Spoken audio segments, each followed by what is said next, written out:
Have you ever felt like relationships can be confusing? Maybe on one hand, you feel like you really want love and connection, but when people get too close, it sometimes feels bittersweet. Because as much as you love and you care so deeply, connection sometimes feels threatening or scary. After all, somebody could potentially leave you long term or betray you in some way. And how can you really know that somebody's going to stick around or want to be there 5 years from now, 10 years from now, or even longer? Well, all of these things tend to be burning questions and fears of the disorganized attachment style. And in today's video, I am going to break down 10 signs that you may actually have a disorganized attachment style. And if you didn't already know this, disorganized and fearful avoidant attachment style are the same thing. So I'll often refer to this as the fearful avoidant. And my hope for you is that throughout this video, you have the opportunity to, number one, recognize your attachment style and finally put some pieces together of understanding why you are the way you are or why you love the way you love in relationships. And number two, maybe you find that this isn't you, but this is somebody in your life, a partner, an ex, somebody you're thinking about dating now. And by having this understanding of this attachment style, you can better recognize it earlier on. But number three, my hope is that this video gives you validation and encouragement to know that our attachment style is just a set of subconscious patterns and that you can change this at any time. Now, if you want further assistance, there is a free attachment style quiz in the description box below, as well as a bit of information about all the different attachment styles. But let's dive into the top 10 signs you may be a disorganized, aka fearful avoidant attachment style.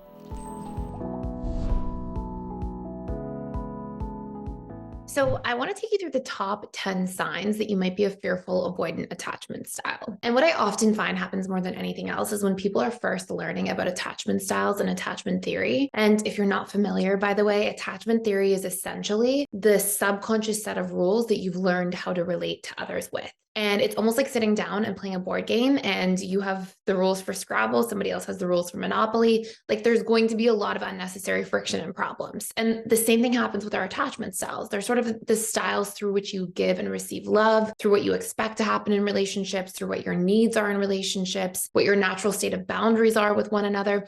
And if we have different rules, there's going to be a lot of friction. And the biggest thing I find with fearful avoidant attachment styles in general, also referred to as disorganized attachment styles or anxious avoidant attachment styles. And yes, they do have 3 different names when it comes to attachment theory that have sort of adapted over time and throughout the last generations, especially since attachment theory has been studied for basically the last a little over 100 years. So essentially these dynamics with fearful avoidance is that they often start off thinking they are anxious preoccupied. So what I'm going to take you through is the top 10 signs that you might be fearful avoidant. And we're going to really hone in during these top 10 signs on some of the differences between fearful avoidance and anxious preoccupied, so that you can see, like, just because you are activating sometimes or fearing abandonment at times doesn't necessarily mean that you are just anxious preoccupied. So we're going to really clarify some of those tidbits between FAs and APs in this video. So the very first sign is that you may find yourself, and this is one of the big differences from anxious preoccupieds, flip-flopping back and forth between fearing abandonment and commitment. I think of the fearful avoidant as like the pendulum swinging. And you may find yourself as a fearful avoidant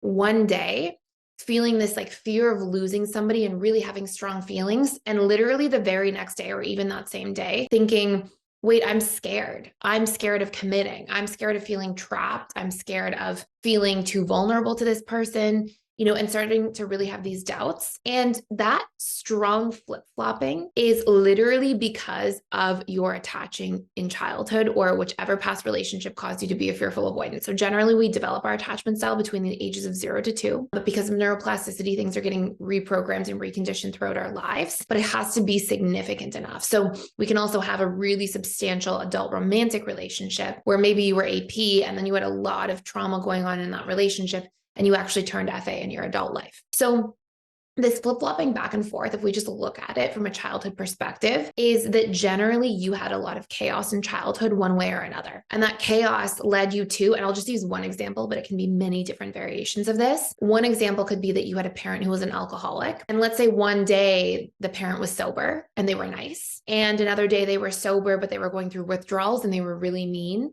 And then one day they were drinking and they were really warm and nice because they have a couple drinks in them. And another day they were drinking and they were really mean and cruel. And that constant inconsistency that's just so unpredictable leads that person, when they're learning to attach to that parent, leads that person to one day feel like there's great things about love and connection, and another day to just really fear it. And so they learn these simultaneously different and really opposing themes about the same thing. They learn that love is great and loving and warm and kind, and it's terrifying at the same time. And that can also be because parents are fighting a lot in the home, or there's chaos, or there's, there can be so many different variations. But I think that parent drinking is just a really clear illustration of these competing associations about love. Love is wonderful and love is terrifying. And it leads fearful avoidance in their adult life until they do reprogramming around this, to feel like I want this thing and it really scares me. And that's the experience of them flip-flopping between wanting connection and fearing commitment, and sort of fearing like, oh my gosh, am I going to be trapped though? Or when will the other shoe drop? Or what bad thing will happen? And so they can really go from, and this is point number 2, okay, of our 10. Point number 2 is that they can really go from activating, like fearing abandonment and trying to get closer and closer in proximity to the person they're seeing, to then deactivating, right? Fearing distance and really trying to sort of push somebody away, either through withdrawing or even through actively pushing them away, which is something fearful avoidance will do, like saying something harsh, or saying something mean, or doubting the relationship, or making a comment to try to, again, create distancing between themselves and another person. So those are our top first 2. We've got many other ones, not necessarily in any particular order of top, just those are the first 2. Number 3 is that we'll often find fearful avoidance really jumping to conclusions. I've often heard, and I was fearful avoidant, and I literally think of this, but I've heard this many times in my client practice over the last decade, which, I heard, I had a relationship before I did a lot of work on my own attachment style and healed and became secure. And I had a past relationship in my late teens, early 20s, where somebody said to me all the time, you always jump the gun. You're always jumping the gun. You're jumping to conclusions. And then I proceeded, when I started working with people, to hear that expression from the partners of fearful avoidance all the time. And it's like, oh, you're just assuming bad things will happen. You're jumping to conclusions. You're jumping the gun. And what that actually reflects is, if there's a lot of chaos in the home growing up, for example, going back to that example with the parent who was drinking, what ends up happening is you're kind of forced to jump the gun and look at worst case scenarios, because there's these extreme events taking place. And so the mind will jump to assuming extremes because it actually gets conditioned to do so. And as a result, we'll often see somebody who's fearful avoidant in the way they attach to others, seeing incongruencies. They're very hypervigilant. They've become like their attachment strategy, basically because of chaos in a variety of potential different forms. Their attachment strategy is to be hypervigilant, is to be super good at reading between the lines, to notice immediately if something's off in any which way, shape, or form. But then they tend to jump to worst case scenario conclusions. And that's a protective mechanism. That's something that protected them as children, but may not necessarily be serving them in their adult life, and can actually cause a lot more friction and miscommunications in relationships. And so it's really related to trust at the end of the day, and an adaptive strategy to try to deal with feeling afraid, feeling like there's chaos and worst case scenarios happening. And so that can manifest in adult lives as suspicion, jumping to conclusions, jumping the gun, all those different things. Our next one, number 4, is you are terrified of feeling helpless. I would say when fearful avoidants really look within themselves, there's this really big fear of feeling out of control. And fearful avoidants may deal with that fear and try to mitigate it within the relationship to themselves through controlling their environment, through controlling themselves a lot, their routines, what they do, how they show up, or they may just feel a lot of emotional dysregulation when they feel helpless. And the idea that they have to rely on somebody else to get their needs met makes them feel very afraid.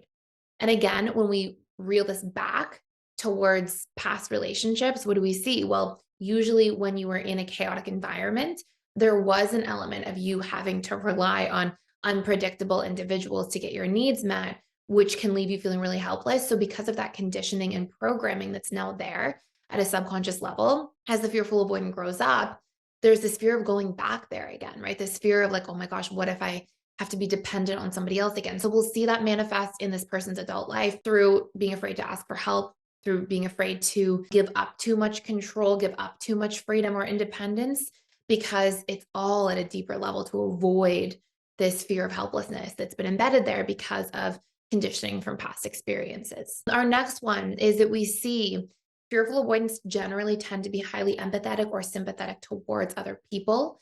There is a big difference between sympathy and empathy. I won't go into it too much, but sympathy is we tend to project onto others what we think they're feeling. We imagine their feelings according to what we would feel. Empathy is more we see them and know them and learn what they might be feeling according to what we understand about them. So for a very small example, without diverting too much, because it's an important point, sympathy might be if I'm afraid of being abandoned in this situation, you must be afraid of being abandoned. But with a fearful avoidant, let's say they're dating a dismissive avoidant or a different attachment style, they might assume that person's fearing abandonment when there's an argument, but maybe that person actually needs space. And so empathy would be, oh, I know that my partner tends to need space in an argument. So when they say they need space, they're not actually saying it to test me and because they're fearing abandonment and they want me to come closer. They're actually saying it because they need space. And so there's this ability to see others not as we are, but as they are, as we come to try to understand them. And FAs tend to experience a good bit of both of these. They can be really good at empathizing, and they can also be, and I would say in their early days before doing some work, tend to be a lot more sympathetic. And so they can really take on other people's emotions. They have very permeable boundaries in their emotional boundary environment. They tend to sort of, really be the helpers, the ones that try to assist and show up and take on people's emotions and fix things for them. And again, where do you think this comes from? Often this comes from the type of environment they were conditioned within. And this often means in childhood or past relationships or experiences that were really impactful, where there was this sense of, I need others to be okay so I can also be okay. Like almost like if we go back to that original example, it's, I need my parents to stop drinking so I can be safe. So I need to do everything I can to caretake for this person's emotions so they don't drink and become more unpredictable. And so there's this dynamic that this FA gets conditioned with, where it's like, if others are not okay, I won't be okay. It's going to be more stress for me. So there's a lot of energy put into making others okay. And that tends to be a big part of the fearful avoidance programming. Our next one, you tend to struggle with boundaries as a result of this as well. Often fearful avoidance will be boundaryless, will pour into other people, and then eventually they'll feel taken advantage of. And again, like these are some differences from APs. APs, they're not so afraid to rely on others. Going back to that earlier one, they're not always jumping to conclusions that bad things will happen related to trust in general, though they do jump to conclusions around abandonment specifically. But with fearful avoidance, they tend to be boundaryless and then eventually get frustrated and upset and feel like they have to go into that avoidance side and push people away. Whereas APs will just keep trying to maintain proximity and closeness. And we've got FAs who are, they'll be boundaryless, and then eventually they'll sometimes get angry and even struggle with like saying harsh words, or again, like deactivating, trying to push people away, either through indirect pushing people away, like withdrawing, or actually pushing people away with telling them to go away, saying something mean over a text message, or things of that nature. Our next one is, you may experience a lot of really strong emotions and have a hard time regulating them. Sometimes you'll express these emotions towards others. Sometimes you'll just kind of like take them in yourself. And those emotions will tend to be really intense. And you may find yourself, as a general rule, just feeling a lot of like anger, hurt, betrayal. The biggest emotions FAs struggle with are hurt, anger, betrayal, and I would say a sense of like feeling unsafe. And it's really like small bits of low level anxiety, but it tends to be quite pervasive. And you may even find, as a fearful avoidant, you have a hard time resting. You have a hard time like staying regulated, just being, just having peace and calm. And there's more of this all or nothing mindset that fearful avoidants tend to have. And we actually know from a lot of research that all or nothing thinking, it really goes hand in hand with trauma, because there's a lot more all or nothing extreme situations. And so we tend to perceive events that way as a result. And we really see this show up the most with fearful avoidant attachment styles. By the way, I'm going to go through 4 more points here.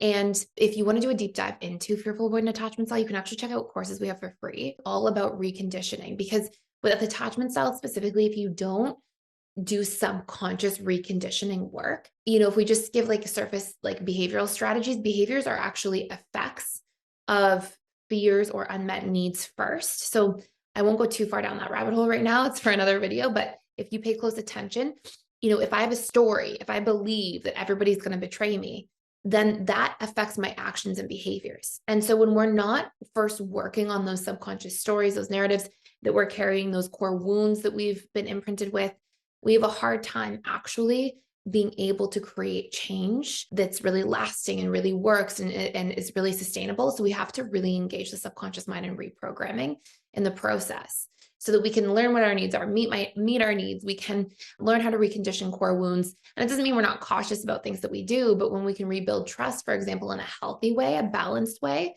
it brings healthier behaviors into relationships, including the relationship to ourselves. So anyways, those all that you can check out the link down below. It has all the courses for fearful avoidance. We have like 2 or 3 we recommend in particular, and they tend to be really, really useful for reconditioning the style so you can have healthy and secure relationships. Okay, next one. You seem very vulnerable about things that you may not actually be vulnerable about.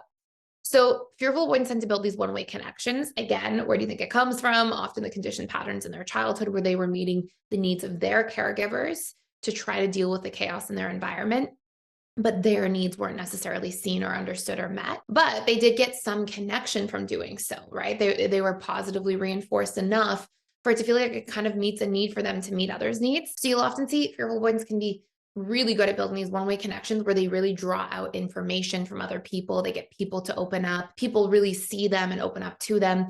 And you may see that you're really good at sort of harnessing that experience, but you either won't really open up much back, or if you do, you may find that and this brings me to our next point, number 8, you may find that you undershare and then sometimes overshare.